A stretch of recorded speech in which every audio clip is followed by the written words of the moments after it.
NTPC exam 2025 9 June first shift का अभी अभी जो एग्जाम हुआ है, तो उसमें जो भी प्रश्न पूछे गए हैं हम लोग उसका सॉल्यूशन देखने वाले हैं।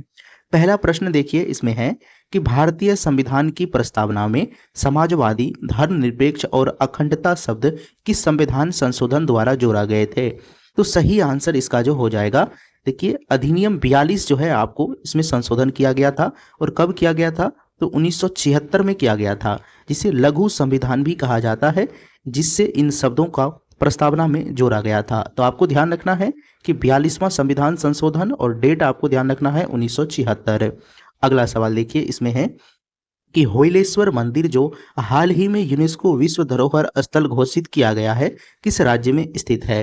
होयलेश्वर मंदिर जो है कर्नाटक के होलेबिंदु में स्थित है और इसे 2023 में यूनेस्को विश्व धरोहर में शामिल किया गया था।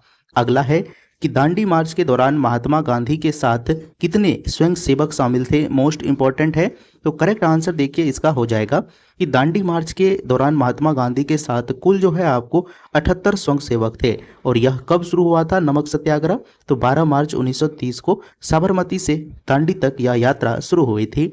अगला सवाल है कि एक पारसेक लगभग कितने प्रकाश वर्ष के बराबर होता है।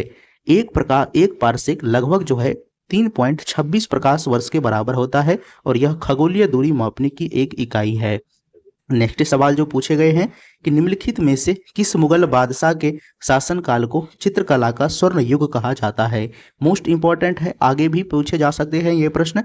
तो मुगल बादशाह जहांगीर के जो है जहांगीर के शासनकाल को चित्रकला का स्वर्ण युग माना जाता है और वह स्वयं कला के बड़े संरक्षक थे, यानी जहांगीर खुद जो है साथियों वो चित्रकारी करते थे। तो सही आंसर हो जाएगा मुगल बादशाह जहांगीर, करेक्ट हो जाएगा। अगला सवाल देखिए, इसमें है आपको कि प्रोटीन संश्लेषण का मुख्य स्थल कोशिका में कहाँ होता है। तो प्रोटीन संश्लेषण का मुख्य स्थल कोशिका में राइबोसोम पर होता है, जहां आरएनए से प्रोटीन बनते हैं। अगला सवाल में है कि मोहिनीअट्टम शास्त्रीय नृत्य रूप का विकास भारत के किस राज्य में हुआ है। तो मोहिनीअट्टम शास्त्रीय नृत्य रूप का विकास केरल राज्य में हुआ है। कहाँ हुआ है, तो केरल राज्य में हुआ है और यह एक एकल लास्य प्रधान नृत्य शैली है। मोस्ट इंपोर्टेंट ये भी पॉइंट है। अगला देखिए, इसमें आपको कहा जा रहा है कि बुल और बियर शब्द किससे संबंधित है। तो बुल और बियर शब्द जो है शेयर बाजार से संबंधित है। बुल जो है आपको बढ़ती कीमतों को और बियर जो है घटती कीमतों को दर्शाता है। अगला सवाल है कि काराकोरम पर्वतमाला किस श्रेणी का हिस्सा है। तो काराकोरम पर्वतमाला जो है ट्रांस हिमालय श्रेणी का हिस्सा है। इसमें दुनिया की दूसरी सबसे ऊंची चोटी K2 है, यानी इसी में जो है K2 आपको स्थित है साथियों। तो काफी इंपॉर्टेंट प्रश्न है। अगला सवाल देखिए, इसमें कहा जा रहा है कि न्यूट्रॉन की खोज किसने की थी।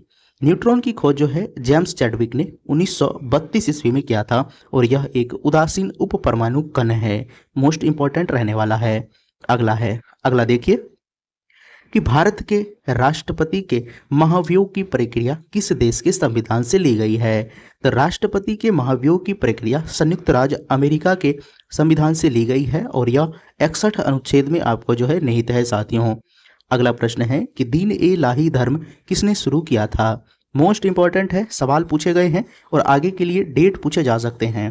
दीन ए इलाही धर्म नामक मुगल सम्राट अकबर ने किया था और डेट आपको ध्यान रखना है कि 1582 में विभिन्न धर्मों के समन्वय के लिए शुरू किया गया था, यानी सभी धर्मों में मेल जुलाप के लिए ये आपको दीन ए इलाही धर्म की शुरुआत किया गया था। अगला सवाल है कि बायोमास ऊर्जा का एक कैसा स्रोत है। बायोमास ऊर्जा का एक नवीकरणीय स्रोत है। कैसा है, नवीकरणीय स्रोत है जो जैविक सामग्री से प्राप्त होते हैं।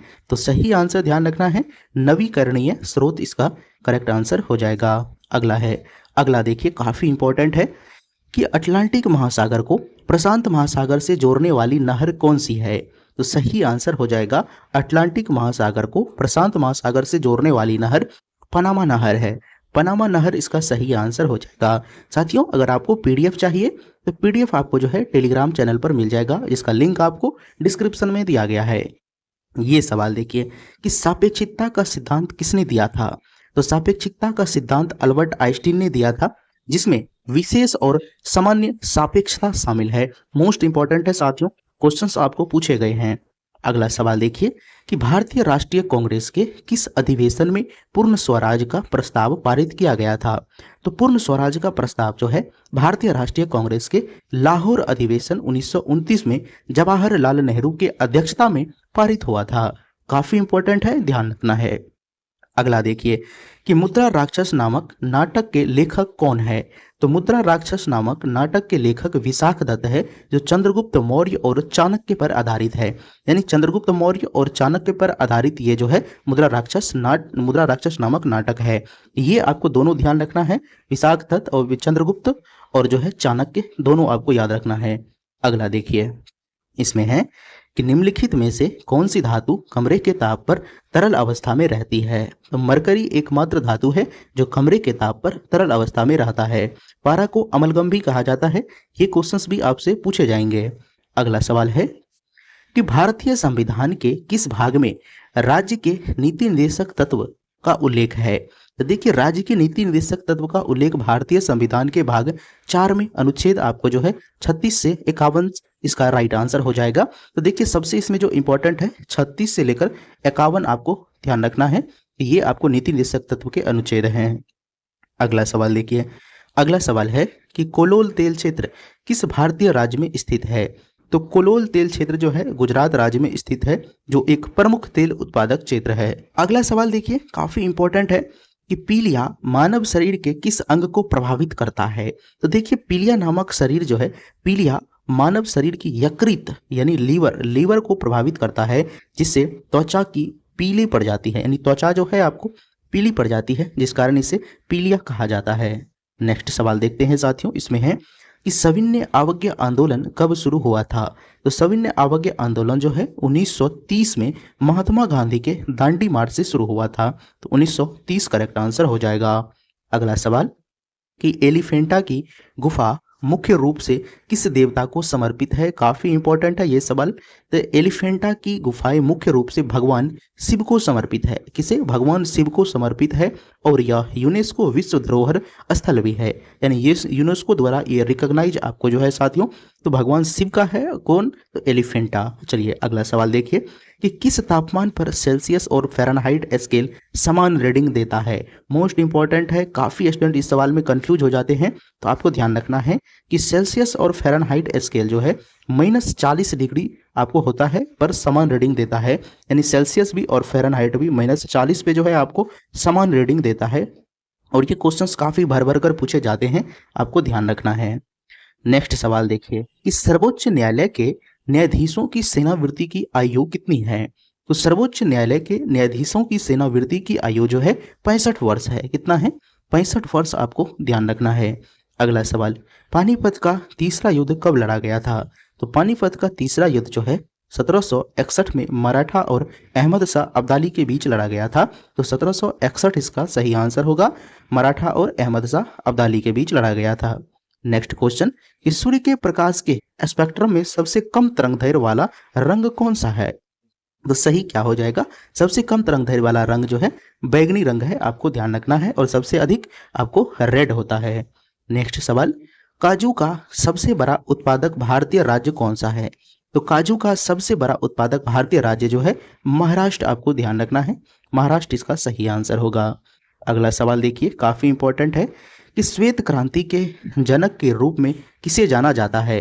तो श्वेत क्रांति के जनक के रूप में जो है डॉक्टर वर्गीज कुरियन को जाना जाता है, और ये फ्लड ऑपरेशन से संबंधित है। अगला सवाल कि मनुष्य में अस्थि मज्जा में किसका निर्माण होता है। मनुष्य के अस्थि मज्जा में जो निर्माण होता है वो रक्त कोशिका, लाल और सफेद रक्त कोशिकाएं, प्लेटलेट्स का निर्माण होता है, यानी आरबीसी, डब्ल्यूबीसी और प्लेटलेट्स का निर्माण होता है अस्थि मज्जा में। नेक्स्ट सवाल है कि ग्रैंड कैन्यन किस नदी द्वारा बनाया गया एक प्रसिद्ध भू आकृति है। देखिए काफी इंपॉर्टेंट है, सवाल ये पूछे गए हैं। द ग्रैंड कैनियन जो है साथियों आपको कि कोलोराडो नदी द्वारा बनाया गया एक विशाल भू आकृति है, जो संयुक्त राज्य अमेरिका में स्थित है। काफी इंपॉर्टेंट है, दोनों आपको ध्यान रखना है। चलिए आगे देखिए, आगे है कि भारत का बिस्मार्क किसे कहा जाता है? भारत का बिस्मार्क जो है सरदार वल्लभ भाई पटेल को कहा जाता है, जिन्होंने रियासतों का एकीकरण किया था। यानी जितने भी भारत में रियासत थे अंग्रेज के जाने के बाद, उन सभी का एकीकरण जो है सरदार वल्लभ भाई पटेल ने किया था, जिस कारण इसको जो है भारत का एकीकरण करने वाला यानी कहा भी जाता है। तो बिस्मार्क आपको ध्यान रखना है। अगला सवाल देखिए कि एक ओम किसका मात्रक है? तो ओम जो है विद्युत प्रतिरोध इसका सही आंसर हो जाएगा, प्रतिरोध का मात्रक है। अगला सवाल देखिए, इसमें आपको कहा जा रहा है कि भारतीय संविधान के किस अनुच्छेद के तहत वित्तीय आपात घोषित किया जा सकता है? वित्तीय आपातकाल घोषित जो है साथियों अनुच्छेद 361 360 नहीं 360 के तहत घोषित किया जा सकता है। अनुच्छेद से क्वेश्चंस ज्यादा पूछे जा रहे हैं, अनुच्छेद और अमेंडमेंट से क्वेश्चंस ज्यादा आ रहा है। अगला प्रश्न, विश्व व्यापार संगठन WTO का मुख्यालय कहाँ स्थित है? सही आंसर क्या हो जाएगा इसका? तो विश्व व्यापार संगठन WTO का मुख्यालय जिनेवा स्विट्जरलैंड में स्थित है। नेक्स्ट क्वेश्चन देखिए, इसमें आपको कहा जा रहा है कि निम्नलिखित में से कौन सा विटामिन वसा में घुलनशील नहीं है? तो देखिए विटामिन बी और विटामिन सी वसा में घुलनशील नहीं है, और ये जो है आपको पानी में घुलनशील होते हैं। तो आपको ध्यान रखना है, क्वेश्चन यहाँ से पूछे जाते हैं। अगला सवाल कि ग्रैंड ट्रंक रोड का निर्माण किसने करवाया था? तो ग्रैंड ट्रंक रोड का निर्माण जो है साथियों शेरशाह सूरी ने करवाया था। तो शेरशाह सूरी इसका जो है सही आंसर हो जाएगा। अगला है कि भारत में पहली बार जनगणना कब हुई थी? भारत में पहली बार जनगणना जो है 1872 ईस्वी में मेयो के शासनकाल में हुआ था। आपको यह भी ध्यान रखना है, मेयो के शासनकाल में हुआ था। अगला सवाल देखिए कि परमाणु के नाभिक में क्या शामिल होता है? तो परमाणु के नाभिक में जो है प्रोटॉन और न्यूट्रॉन शामिल होता है। अगला सवाल है कि गोबी रेगिस्तान किस महाद्वीप में स्थित है? काफी इंपॉर्टेंट है, तो सही आंसर इसका हो जाएगा गोबी रेगिस्तान एशिया महाद्वीप में चीन और मंगोलिया में स्थित है। तो ये रहे साथियों जितने भी प्रश्न आपको पूछे गए हैं, काफी इंपॉर्टेंट प्रश्न पूछे गए थे और आगे एग्जाम में भी इसी टाइप के क्वेश्चंस पूछे जाएंगे। तो आपको साथियों इस सभी प्रश्न को अच्छे से एक बार देख लेना है, और अगर आपको PDF चाहिए तो PDF आपको टेलीग्राम चैनल पर मिल जाएगा। तो साथियों इस वीडियो को शेयर कर दीजिए, चैनल को सब्सक्राइब कर लीजिए। मिलते हैं आपसे अगले वीडियो में।